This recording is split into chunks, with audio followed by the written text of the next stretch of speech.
నిస్సహాయంగా కుర్చీలో పడిపోతూ, నేను ఒక అబద్ధాన్ని సృష్టించి వాళ్ళను విడదీయాలనుకున్నాను. కానీ ఆ విక్రమ్ రాయ్ ఒక నిజాన్ని సృష్టించి నా నోరు మూయించాడు. ఇప్పుడు ఆ సంతానంగాడు ఫోర్స్‌తో ఊరంతా గాలిస్తున్నాడు.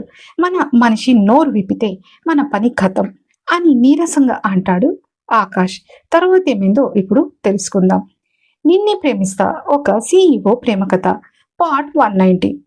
రవిచంద్ర మ్యాన్షన్లో సూర్యకిరణాలు కిటికీ గుండా లోపలికి వచ్చి వీజే ముఖంపై పడడంతో మెల్లిగా కళ్ళు తెరిచిన వీజేకి ఒక్క క్షణం తను స్వర్గంలో ఉన్నానా అన్న భ్రమ కలుగుతుంది. తన వీపుని ఆనుకొని తనను గట్టిగా చుట్టేసి నిద్రిస్తున్న స్వప్నిక, తన గుండెల్లో ముఖం దాచుకుని తన చొక్కాను గట్టిగా పట్టుకుని పడుకున్న చిట్టి కొడుకు రాజు కనిపిస్తారు. 5 ఏళ్ల నిరీక్షణ తర్వాత తన సర్వస్వం తన కళ్ళ ముందే ఉండడంతో వీజే పెదవులు ఒక అపురూపమైన చిరునవ్వును సొంతం చేసుకుంటాయి. తనకు అయిన ఆ గాయాల నొప్పి ఆ నిమిషంలో అతనికి అస్సలు గుర్తుకు రాకపోగా మెల్లిగా రాజ్ తల నిమురుతుండగా ఆ బుజ్జిగాడు కళ్ళు తెరిచి తండ్రిని చూసి ఒక్కసారిగా నవ్వేస్తాడు. రాజ్ తండ్రి మెడ చుట్టూ చేతులు వేసి, డాడీ గుడ్ మార్నింగ్, నువ్వు ఎక్కడికి వెళ్ళలేదు కదా అని తన కళ్ళను గుండ్రంగా తిప్పుతూ అడుగుతాడు. వీజేవాడి ముక్కు గిల్లి, గుడ్ మార్నింగ్ మై ప్రిన్స్, ఇక నుంచి నేను నిన్ను వదిలి ఎక్కడికి వెళ్ళను, సరేనా అని అంటాడు. ఇంతలో స్వప్నిక కూడా మెల్లిగా కళ్ళు తెరిచి చూడగా తండ్రి కొడుకుల ముచ్చట చూసి ఆమె కళ్ళల్లో ఆనంద బాష్పాలు సుడులు తిరుగుతాయి. రాజ్ మాత్రం మారాన్ చేస్తూ అప్పుడే డ్యూటీ ఎక్కేశాడు.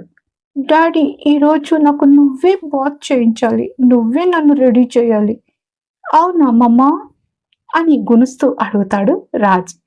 రాజ్, డాడీకి దెబ్బలు తగిలే కదా నాన్న, మమ్మీ చేయిస్తుంది పదా అని నచ్చజెప్పాలని చూస్తుంది స్వప్నిక. లేదు స్వప్ని, నా కొడుకు అడిగాడు కదా, నేనే చేయిస్తాను. ఈ చిన్ని చిన్ని దెబ్బలు నా కొడుకు ఇచ్చే సంతోషం ముందు చాలా తక్కువ అని ఆమె మాటలకు అడ్డుపడుతూ అంటాడు విజయ్. విజయ్ ఎంతో ఇష్టంగా రాజ్కి స్నానం చేయించి వాడికి పౌడర్ కొట్టి తన చేతులతో చక్కగా రెడీ చేస్తాడు. ఆ చిన్నారిని చూసుకుంటూ విజయ్ పొందిన తృప్తి మాటల్లో చెప్పలేనిది. ఇక డైనింగ్ టేబుల్ దగ్గరకు వచ్చేసరికి అసలైన సీన్ మొదలైంది. రాజ్, ఇదిగో పాలు తాగు నాన్న అని మెల్లగా అంటుంది స్వప్నిక. రాజ్ ముఖం తిప్పుకుంటూ, చి, పాలొద్దు మమ్మ, నాకు, నేను తాగను అని చిరాగ్గా అంటాడు రాజ్. ఆ పాల గ్లాసును అందుకొని రాజ్ని తన ఓడిలోకి తీసుకున్న Vijay, Raj my little prince, నువ్వు డాడీలాగా స్ట్రాంగ్ అవ్వాలి కదా, అయితే ఈ పాలు తాగాలి. చూడు, చూప్ చాప్గా తాగేస్తే మనం సాయంత్రం ఎగ్జిబిషన్కి వెళ్దాం అని సీక్రెట్ చెప్తున్నట్టు గుసగుసగా అంటాడు విజయ్. అంతే, మమ్మ ఎంత బ్రతిమలాడినా సతాయించే రాజ్ తండ్రి మాట వినగానే మారు మాట్లాడకుండా గ్లాస్ పట్టుకుని గటగటా తాగేస్తాడు పాలు. అది చూసి స్వప్నిక ఆశ్చర్యంతో నోరెళ్ళబెడుతుంది. విజయ్ తన చేతులతో రాజ్కి ఇష్టమైన బ్రేక్ఫాస్ట్ తినిపిస్తుంటే ఆ దృశ్యం చూసి ఇంటిల్లిపాది కళ్ళు చెమరుస్తాయి. 5 ఏళ్లుగా ఆ ఇంట్లో మిస్ అయిన ఆ తండ్రి అనే నీడ ఈ రోజు ఆ ఇంటి నిండా పరుచుకుంది. స్వప్నిక మెల్లిగా విజయ్ చెవిలో, చూడండి రాయ్ గారు, వీడు నా మాట అస్సలు వినడు, మీ దగ్గరకు వచ్చేసరికి మాత్రం మంచి బాబైపోయాడు అని చిన్నగా కసురుకుంటుంది స్వప్నిక. ఎందుకంటే రాజ్కి వాడి డాడీ లాగా స్ట్రాంగ్ అవ్వాలని తెలుసు స్వప్నిక, అందుకే వాడు డాడ్ చెప్పినట్టు వింటాడు అని నవ్వుతూ అంటున్న విజయ్, మనమెంత ఊరమాసో నీకు తెలుసు కదా స్వీట్ హార్ట్ అని స్వప్నిక చెవిలో స్వప్నికకి వినపడేలా అంటాడు విజయ్. కానీ అక్కడ జరుగుతున్న దృశ్యాన్ని డైనింగ్ టేబుల్ దగ్గర నిశ్శబ్దంగా కూర్చొని చూస్తున్న అందరి కళ్ళు చెమ్మగిల్లడమే కాదు, వాళ్ళు ఆశ్చర్యంతో నోరెళ్ళబెడతారు. 5 ఏళ్లుగా ఏ తండ్రి స్పర్శ కోసం రాజు తహతలాడాడో ఈ రోజు ఆ తండ్రి వేలు పట్టుకొని అడుగులు వేస్తున్నాడు. చూడండి, ఆశ్చర్యంగా లేదు? రాజ్ పొద్దున్నే స్నానం చేయాలన్నా పాలు తాగాలన్నా మనకు చుక్కలు చూపిస్తాడు. అలాంటిది ఈ విక్రమ్ రాయ్ దగ్గర అసలు మారం చేయకుండా ఎలా ఉన్నాడో చూడు. అసలు ఒక్క రోజులోనే అంత బాండింగ్ ఎలా సాధ్యమైందో అర్థం కావటం లేదు రమేష్ అని ఆశ్చర్యంగా అంటుంది రవలి. ఇన్ని రోజులు డాడీ కావాలంటూ రోజుకు ఒక్కసారైనా అడిగేవాడు. మనం ఎన్ని చెప్పినా వాడు వినేవాడు కాదు. కానీ వాడికి తెలియకుండానే వాడి డాడీకి సరెండర్ అయ్యాడు అని అంటాడు రమేష్. కానీ ఇదే మన విజయ్ అయితే ఎంత బాగుండు. ఈ రాయిని చూస్తుంటే నా కొడుకు విజయ్ మాటి మాటికి గుర్తొచ్చి బాధ అనిపిస్తుంది రమేష్. అసలు వాడి స్థానంలో రాయిని చూస్తుంటే గుండెల్ని ఎవరో కోసినట్టు అనిపిస్తుంది అని కన్నీళ్లు పెట్టుకుంటుంది రవలి. భార్యని ఏమీ అనలేక బాధపడిపోతాడు రమేష్. రాజ్ అప్పుడే తన ప్లేట్ పక్కన పెట్టి విజయ్ ప్లేట్లో ఉన్న ఇడ్లీ ముక్కను తీసుకుని తండ్రికి తినిపించడానికి ప్రయత్నిస్తుంటాడు. విజయ్ ఎంతో ఇష్టంగా వంగి తన బుజ్జి కొడుకు చేతి ముద్దను అందుకుంటాడు. అమరేంద్ర చతుర్వేది నవ్వుతూ, ఒరే రాజ్, ఇక్కడ మేమంతా నీకు ఫేవరెట్ అంకుల్స్ తాతయ్యలు ఉన్నాం కదా, కనీసం మా వంక కూడా చూడట్లేదు నువ్వు, మా అమ్మకి కూడా తినిపించవా అని వాతావరణం తేలిక చేయాలని అనుకుంటాడు. రాజ్ విజయ్ భుజానికి ఆనుకుని గర్వంగా మాట్లాడుతూ, నో, మా అమ్మ రోజు తినిపిస్తుంది కదా నాకు. ఇప్పుడు నా డాడీ వచ్చారు, నేను డాడీతోని తింటాను, డాడీని నన్ను ఎత్తుకోవాలి అని ఖచ్చితంగా అంటాడు. అంతే, రాజు ఒక్కసారిగా విజయ్ ఒడిలోకి దూరుతాడు. విజయ్ కూడా ఎంతో సున్నితంగా తన వీపు గాయానికి ఇబ్బంది కలగకుండా వాడిని ఎత్తుకుని తన గుండెల మీద కూర్చోబెట్టుకుంటాడు. ఆ సీన్ చూస్తుంటే విజయ్ స్వప్నికలు తన బాబుతో ఆడుకున్నట్టుంది. వాళ్ళ మధ్య ఎడబాటు ఎప్పుడూ లేదేమో అన్నంత అన్యోన్యంగా కనిపిస్తున్నారు. వీడి అతి చూస్తుంటే నాకు భయం వేస్తుంది నాన్న. రేపటి నుంచి నా మాట అస్సలు వినడేమో. ఇప్పటి వరకు మమ్మ మమ్మ అన్న వాడు ఇప్పుడు డాడీ జపం చేస్తున్నాడు అని అంటుంది స్వప్నిక. విజయ్ స్వప్నిక వంక ఒక మాస్ లుక్ వేస్తూ, చూడు స్వప్నిక, నా కొడుకు టేస్ట్ చాలా బాగుంటుంది. వాడికి తెలుసు వాళ్ళ డాడీ ఇంటర్నేషనల్ బ్రాండ్ అని. అవునా రాజ్ అని అంటాడు విజయ్. రాజ్ గట్టిగా కేకేస్తూ, ఎస్, మై డాడీ ఈ సూపర్ హీరో అని అంటాడు. రాజ్ మాటలకు డైనింగ్ హాల్ అంతా నవ్వులతో మార్మోగుతుంది. ఇంట్లో ఉన్న పని వాళ్ళంతా ఆశ్చర్యపోతారు. 5 ఏళ్లుగా రాజు మారాజ్ చేస్తున్నప్పుడు ఎంతమంది బుజ్జగించినా లొంగనివాడు ఈరోజు విక్రమ్ రాయ్ చూపే ఒక చిన్న చూపుకే, ఒక ముద్దుకే అచ్చం పిల్లి కూనలా మారిపోతున్నాడు. ఆ తండ్రి కొడుకుల మధ్య ఉన్న ఆ మిస్టరీ బాండింగ్ రవిచంద్ర ఫ్యామిలీకి ఒక స్వీట్ వండర్లా అనిపిస్తుంది. రవిచంద్ర మ్యాన్షన్ నుండి Vijay black colour Rolls Royce కారులో బయలుదేరుతాడు. కారు వెనుక సీట్లో ఒకవైపు స్వప్నిక, మరోవైపు రాజ్ కూర్చుంటారు. కారు ఎస్ఎన్ఎస్ ఆఫీస్ దగ్గర ఆగగానే సెక్యూరిటీ గార్డులు వంగి సెల్యూట్ చేస్తారు వాళ్ళిద్దరికి. విజయ్ తన కొడుకు చేయి పట్టుకొని మరో పక్కన స్వప్నిక నడుస్తుండగా ఆఫీస్లోకి అడుగు పెట్టగా ఆ ముగ్గురిని చూసి స్టాఫ్ అంతా అవాక్ అవుతుంది. విజయ్ రావడం చూసి కాశీ పరుగు పరుగున వచ్చి, good morning boss, good morning madam అని ఇద్దరిని విష్ చేస్తాడు. ఆ విషెస్ కి తల ఊపిన విజయ్, కాశీ, మన స్టాఫ్ ని కాన్ఫరెన్స్ హాల్ కి రమ్మని చెప్పావా అని అడుగుతాడు. చెప్పాను సార్, అందరూ రెడీగా ఉన్నారు అని అంటాడు కాశీ. ముందు కాన్ఫరెన్స్ హాల్ కి వెళ్ళాడు విజయ్. స్టాఫ్ అంతా అటెన్షన్ లో నిలబడి ఉంటారు. గుడ్ మార్నింగ్ ఎవ్రీవన్, నిన్న జరిగిన ఇన్సిడెంట్ ని ఎవరు మైండ్ లో పెట్టుకోవద్దు. ఎస్ఎన్ఎస్ కంపెనీని విక్రమ్ రాయ్ టేక్ ఓవర్ చేశాడంటే ఇక్కడి నుంచి మీ అందరికీ ప్రొటెక్షన్ ఉంటుంది. వర్క్ మీద ఫోకస్ చేయండి. నా కంపెనీలో ఏ చిన్న తప్పు జరిగినా సహించేది లేదు నేను. ఆకాష్ అండ్ వాడి మనుషులకు ఏం గతి పట్టిందో తెలుసు కదా, బీ కేర్ఫుల్ అని అంటాడు విజయ్. మళ్ళీ తనే మాట్లాడుతూ, చూడండి, మీకు ఎలాంటి హెల్ప్ కావాలన్నా చేయడానికి నా టీం రెడీగా ఉంటుంది. ఇక నుండి మీకు ఎలాంటి బెదిరింపు కాల్స్ కానీ బ్లాక్ మెయిలింగ్ కాల్స్ లాంటివి వచ్చినా భయపడద్దు అని అంటాడు విజయ్. ఆ గంభీరమైన గొంతు విని స్టాఫ్ అంతా భయం భక్తితో తలలూపుతారు.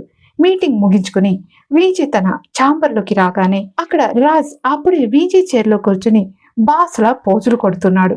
అది చూసిన స్వప్నిక, ఏంటి మా రాజ్ బుజ్జులు ఏం చేస్తున్నారు ఇక్కడ అని అడుగుతుంది. ఏయ్ స్వప్ని, ఇక్కడ నేను నీ వాచ్ విక్రమ్ రాయ్ని, నీ కుక్కు రాజుని కాదు అని మూతి గుండ్రంగా తిప్పుతూ సీరియస్ గా చూస్తూ అంటాడు రాజ్. అది చూసిన స్వప్నిక చిన్నగా నవ్వుతూ, అబ్బో, రాయ్ గారికి ఏం కావాలో అని వాడి బుగ్గ మీద చేయి వేయబోతుంది.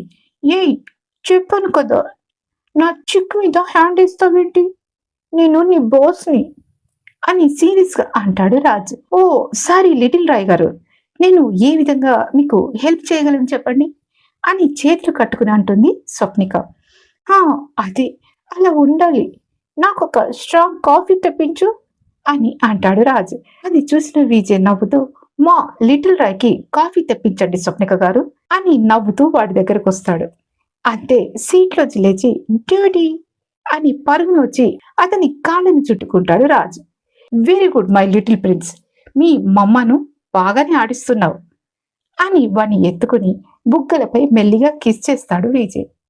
ఇట్స్ డాడీ, మమ్మకి బిగ్ పనిష్మెంట్ ఇవ్వాలి అని యాంగ్రీ బర్డ్లా ముఖం ఎర్రగా చేసుకుంటాడు రాజు. వై నాన్నా అని ఆశ్చర్యంగా అడుగుతాడు విజయ్. వాడు నాపై నీకు కంప్లైంట్స్ ఇస్తానని బోలెడు గుర్తు పెట్టుకున్నాడు అని నవ్వుతూ అంటుంది స్వప్నిక. వాణ్ణి అలాగే ఎత్తుకుని రాజ్ తలకి తన తల ఢీ కొట్టి, అవునా, నిన్ను మమ్మ ఇబ్బంది పెట్టిందా? సరే, మీ మమ్మ మీద ఎన్ని కంప్లైంట్స్ ఉన్నాయో చెప్పు, వాటన్నిటికీ ఈ నైట్ మమ్మకి చాలా బిగ్గు బిగ్గు పనిష్మెంట్స్ ఇస్తాను అని రాజ్కి చెప్తూ స్వప్నిక వైపు చూసి ఐవింగ్ చేస్తాడు విజయ్. మమ్మ నాకు మెడిసిన్ తాగిస్తుంది, టాబ్లెట్స్ మింగిస్తుంది, ఇంకా మిల్క్ తాగమంటుంది, ఇంకా ఐస్ క్రీమ్ చాక్లెట్లు తిననివ్వదు అని సీరియస్గా ముఖం పెడతాడు రాజు. ఓ అవునా, నాకొకటి చెప్పు, నువ్వు ఐస్ క్రీమ్ చాక్లెట్స్ తిన్న తర్వాత ఏమైందో ఓసారి గుర్తు తెచ్చుకో అని విజయ్ సోఫాలో కూర్చుని తన ఒళ్ళో రాజుని కూర్చోబెట్టుకుంటాడు. వాడు ఆలోచిస్తూ, నాకు బ్రీత్ తీసుకోరాలేదు, మా అమ్మ నన్ను హాస్పిటల్ తీసుకెళ్తుంది, అప్పుడు ఇక్కడ నాకు చెలైన్ పెట్టారు, చాలా నొప్పి వచ్చింది అని బాధగా వాడి రిస్టును చూపిస్తూ అంటాడు రాజు. వాడి మాటలకు విజయ్ మనసు గిలగిలలాడుతుంది. వెంటనే కొడుకును హక్ చేసుకుని స్వప్నికను చూస్తాడు విజయ్. ఆమె బాధగా ముఖం తిప్పుకుంటుంది. చూసావా, నువ్వు అవి తినడం వల్ల నీ హెల్త్ పాడైంది. డాక్టర్ అంకుల్ ఇచ్చే ఇంజెక్షన్స్ సెలైన్స్ వల్ల పెయిన్ వస్తుంది, నీకు బ్రీత్ తీసుకోవడం కష్టమైంది. అది చూసినా మమ్మకు నీకంటే ఎక్కువ పెయిన్ అవుతుంది. అందుకే నువ్వు బాధపడొద్దని, నీకు పెయిన్ రావద్దని మా అమ్మ అవన్నీ తినొద్దని చెప్తుంది. అవన్నీ తగ్గడానికి మెడిసిన్స్ ఇస్తుంది అని మెల్లిగా వాడికి అర్థమయ్యేలాగా చెప్తాడు విజయ్. వాడి బుల్లి ముఖంలో రకరకాల ఫీలింగ్స్ మారుతూ వచ్చాయి. వెంటనే విజయ్ మీద నుండి పక్కనే ఉన్న స్వప్నిక ఒళ్ళోకి దూకుతూ, చాలి మమ్మ, నీపై డాడీకి కంప్లైంట్స్ ఇవ్వను అని ఆమె బుగ్గపై ముద్దు పెడుతూ, నేను ఐస్ క్రీమ్ చాక్లెట్లు తినను అని మరో ముద్దు పెడతాడు రాజు. కాసేపు ముగ్గురు కలిసి సరదాగా గడుపుతారు. రాజ్ అల్లరి భరించలేక విజయ్ వాడిని ఎత్తుకుని ఆడిస్తాడు. కొద్దిసేపటికే ఆ అల్లరి తగ్గింది. కానీ ఆడుకుని అలసిపోయిన రాజ్ అక్కడే ఉన్న సోఫాలో తన తండ్రి గుండెల మీద తలపెట్టి గాఢ నిద్రలోకి జారుకుంటాడు. మెల్లిగా వాడి నిద్రను డిస్టర్బ్ చేయకుండా పర్సనల్ రూమ్ లోకి తీసుకెళ్లి బెడ్ మీద పడుకోబెడతాడు విజయ్. ఛాంబర్ అంతా నిశ్శబ్దంగా మారింది. ఏకాంతం దొరికింది ఇద్దరికి. విజయ్ తన టేబుల్ దగ్గర కూర్చుని ఫైల్ చూస్తున్నట్టు నటిస్తున్నాడు. కానీ అతని కళ్ళు మాత్రం పక్కనే నిలబడి ఉన్న స్వప్నిక మీదే ఉన్నాయి. విజయ్ మెల్లిగా రొమాంటిక్ గా పిలుస్తూ, స్వప్ని డార్లింగ్ ఇట్రా అని అంటాడు. స్వప్నిక చిలిపిగా నవ్వుతూ, రాజ్ పడుకున్నాడు కదా, నేను ఆఫీస్ వర్క్ చూసుకుంటాను అని తన డెస్క్ వైపు అడుగులు వేస్తుంది. విజయ్ ఒక్క ఉదుటున లేచి ఆమె చేయి పట్టుకుని తన వైపు లాక్కుని విజయ్ ఆమెను తన రెండు చేతుల మధ్య బంధిస్తాడు. ఆ గదిలోని ఏసీ చల్లదనం కంటే వాళ్ళ బాడీస్ మధ్య పెరుగుతున్న వేడి ఎక్కువగా ఉంది. విజయ్ ఆమె కళ్ళల్లోకి సూటిగా చూస్తూ ఆమె బేబీ హెయిర్ ని పక్కకు నెడుతూ, ఐదేళ్లుగా ఈ క్షణం కోసం నా మనసు ఎంత తాతాలాడిందో తెలుసా నీకు? ఆఫీస్లో అందరి ముందు విక్రమ్ రాయ్లా గర్జిస్తున్నా, లోపల మాత్రం నా స్వప్నిక ప్రేమ కోసం ఆకలితో ఉన్న విజయనే ఉన్నాడు అని గుసగుసగా అంటాడు. స్వప్నిక అతని చూపుల వాడికి తట్టుకోలేక కళ్ళు దించుకుంటూ, విజయ్ ఎవరైనా వస్తారు, వదులు అని నసుగుతుంది. విజయ్ ఆమె గడ్డం పట్టుకుని తన వైపు తిప్పుకుంటూ, ఈ ఛాంబర్లోకి విక్రమ్ రాయ్ పర్మిషన్ లేకుండా గాలి కూడా రాదు. ఇక మనుషులు ఎవరు వస్తారు చెప్పు? నీ మెడలో కట్టిన ఈ తాళికి, నా మీద ఉన్న ఈ గాయానికి సాక్షిగా నిన్ను ఈ ప్రపంచానికి నా భార్యగా ప్రకటించినందుకు నాకు చాలా గర్వంగా ఉంది అని అంటాడు. విజయ్ ఆమె నడుము చుట్టూ చేయి వేసి తన దగ్గరకు లాక్కుని ఆమె నుదుటి మీద, కళ్ళ మీద సున్నితంగా ముద్దులు కురిపిస్తాడు. ఆ స్పర్శకు స్వప్నిక బాడీ వణికిపోతుంది. ఆ చిన్న గదిలో వాళ్ళిద్దరి మధ్య ప్రేమ సునామీగా మారింది. ఆమె బాడీ నుండి వచ్చే నేచురల్ ఫ్రాగ్రెన్స్ ఆస్వాదిస్తాడు. స్వప్నిక అతన్ని గట్టిగా హత్తుకుంటుంది. హా డార్లింగ్, చెప్పు. ఇన్ని రోజులుగా నా కొడుకుని ఏడ్పించినందుకు ఈ రాత్రి నువ్వు నేనిచ్చే పనిష్మెంట్కి రెడీగా ఉండు అని గుసగుసగా అంటాడు విజయ్. ఆమె ఏదో అనబోయేంతలో ఆ అపురూప ఏకాంతాన్ని ఒక ఫోన్ రింగ్ భగ్నం చేస్తుంది. అది సంతానం దగ్గర నుండి వచ్చిన కాల్. విజయ్ ఒక్కసారిగా తన రొమాంటిక్ మూడ్ నుండి బయటకొచ్చి ముఖంలో గాంభీర్యం నింపుకుంటూ ఫోన్ లిఫ్ట్ చేస్తాడు. చెప్పు సంతానం, ఏమైంది అని అడుగుతాడు విజయ్. బాస్, మన బేస్లో ఉన్న ఆ విధవ గొంతు విప్పాడు.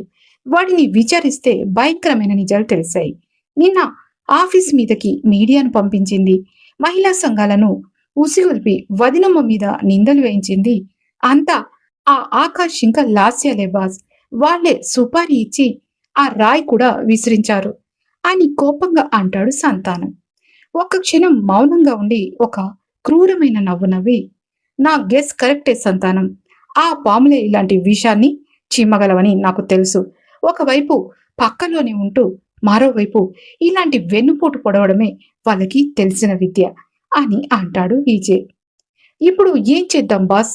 ఆర్డర్ ఇస్తే ఇప్పుడే ఆకాష్ గారిని ఇక్కడకు తీసుకొస్తాను అని అంటాడు సంతానం. వద్దు సంతానం, అంత తొందర వద్దు. ఆ రాయి విసిరిన వాణ్ణి, వాడు చెప్పిన సాక్ష్యాలను అలాగే మన బేస్ దగ్గరే ఉంచు. వాళ్ళకి ఏమాత్రం అనుమానం రాకూడదు. ఆకాష్ లాస్యాలు ఇప్పుడు వాళ్ళు తవ్విన గొత్తులో వాళ్లే పడాలి. సిండికేట్ శిక్ష ఎలా ఉంటుందో వాళ్ళకి తెలియాలి. నేను రేపు రిసెప్షన్లో వాళ్ళకి ఒక లైవ్ డెమో ఇస్తాను. అప్పటి వరకు వాడిని జాగ్రత్తగా కాపలా కాయండి అని అంటాడు విజయ్. ఫోన్ పెట్టేసిన విజయ్ కళ్ళల్లో ఇప్పుడు రౌద్రం కనిపిస్తుంది. పక్కనే ఉన్న స్వప్నిక ఏదో అడగబోయి అతని ముఖంలోని తీక్షణత చూసి ఆగిపోతుంది. విజయ్ విక్రమ్ రాయ్లా మారుతున్నప్పుడల్లా అతని కళ్ళల్లో ఒక తెలియని మంట కనిపిస్తుంది. సంతానం ఫోన్ పెట్టేసిన తర్వాత ఛాంబర్లో మళ్ళీ నిశ్శబ్దం ఆవరించింది. ఆ నిశ్శబ్దంలో కేవలం వాళ్ళిద్దరి శ్వాసల చప్పుడు మాత్రమే వినిపిస్తుంది. స్వప్నిక వైపు చూస్తూ తన గొంతును మృదువుగా మార్చుకుని, ఏమీ లేదు స్వప్ని, కొన్ని అనవసరమైన కలుపు మొక్కలు పెరిగాయి. వాటిని పీకాల్సిన సమయం దగ్గర పడింది. రేపటి మన రిసెప్షన్ కి అంతా రెడీనే కదా అని అడుగుతాడు విజయ్. అంతా రెడీ విజయ్, కానీ నీ కళ్ళల్లో ఏదో ఆందోళన కనిపిస్తుందేంటి అని అడుగుతుంది స్వప్నిక.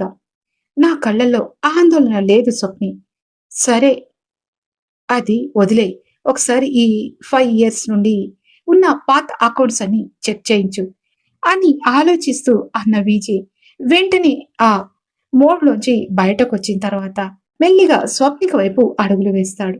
అతని కళ్ళల్లో ఇప్పుడు ఆకాష్ పై ఉన్న కోపం లేదు, కేవలం తన భార్యపై ఉన్న అంతులేని ఆరాధన మాత్రమే కనిపిస్తుంది.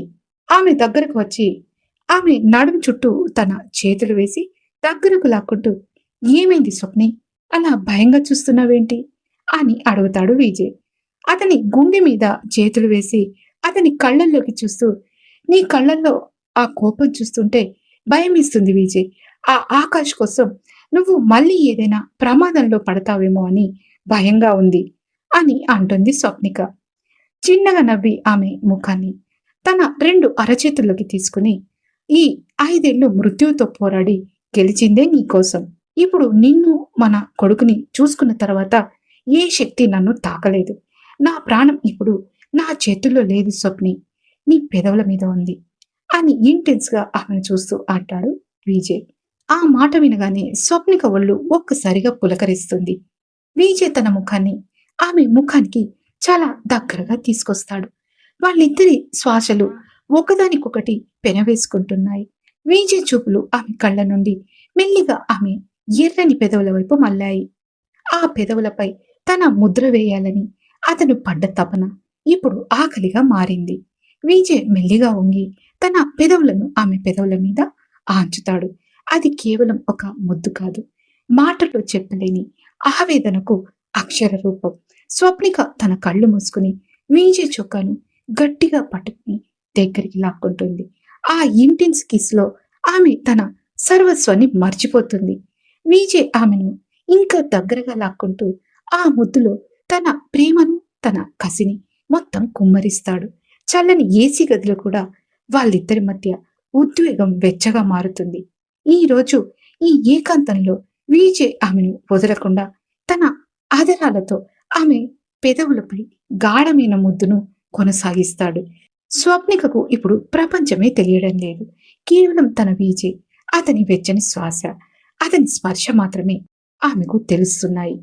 మెల్లిగా ఆమె పెదవుల నుండి వేరై ఆమె నుదుటి మీద మొద్దు పెట్టుకుంటూ, ఈ విజయ్ ప్రాణం ఉన్నంత వరకు నీ కళ్ళల్లో ఒక్క కన్నీటి చుక్కను కూడా ఇక రానివ్వడు అని ఎమోషన్ అవుతాడు. స్వప్నిక సిగ్గుతో అతని గుండెల్లో ముఖం దాచుకోగా వాళ్ళున్న ఆ ఛాంబర్లో కాలం ఆగిపోయినట్టుగా అనిపిస్తుంది. విజయ్ ఆకాష్ కి ఎలాంటి సమాధి కట్టబోతున్నాడు? రిసెప్షన్ లో జరగబోయే ఆ మహాయుద్ధం ఏంటి? స్వప్నిక విజయ్ల ప్రేమకు ఇంకా ఎన్ని పరీక్షలో తెలుసుకోవడానికి వెంటనే సబ్స్క్రైబ్ చేసుకోండి. ఈ పార్ట్ మీకు నచ్చినట్టయితే వెంటనే లైక్ చేసి కామెంట్ పెట్టండి. Thank you so much.